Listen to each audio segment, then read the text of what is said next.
days ago. 5 years ago. We were in Mazar-e Sharif. Here in Afghanistan. But I didn't think that must have been pretty good for me as an experience. And So, but I'm quite sure it is here. Yes. Thank you very much. Please, this is for you. მისი მაღალი შეფასება ქართული ასეულის გამოხატული როგორც სიტყვიათ ასევე წერილობითი ფორმით არ არის მხოლოდ მისი უშუალო შეფასება. ყველა გენერალი უმეტესობა სტუმრებისა, მაღალი რანგის სტუმრებისა, რომელიც ამ ბაზაზე შემოდის, ერთხმად აღნიშნავს ქართულების პროფესიონალიზმს.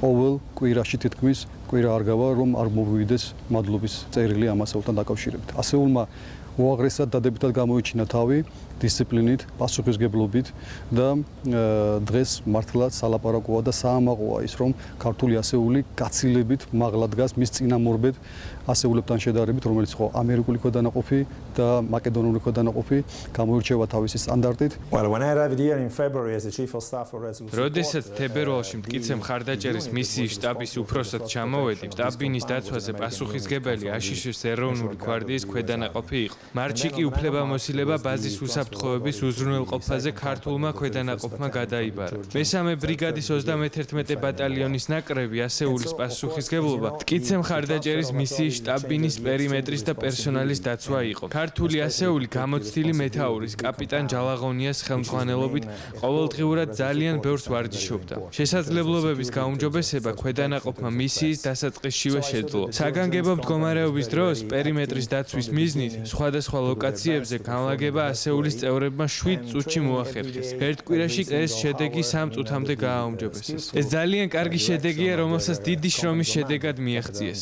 ქართული ქვედანაყოფის აქ ყოფნის პერიოდში ბაზის დაცვა და უსაფრთხოების ზომები უმაღლეს დონეზე იყო უზრუნველყოფილი. მადლობა მინდა უთხრა ასეულის თითოეულ წევრს და მათ მეთაურს. I think that the first exercise that they made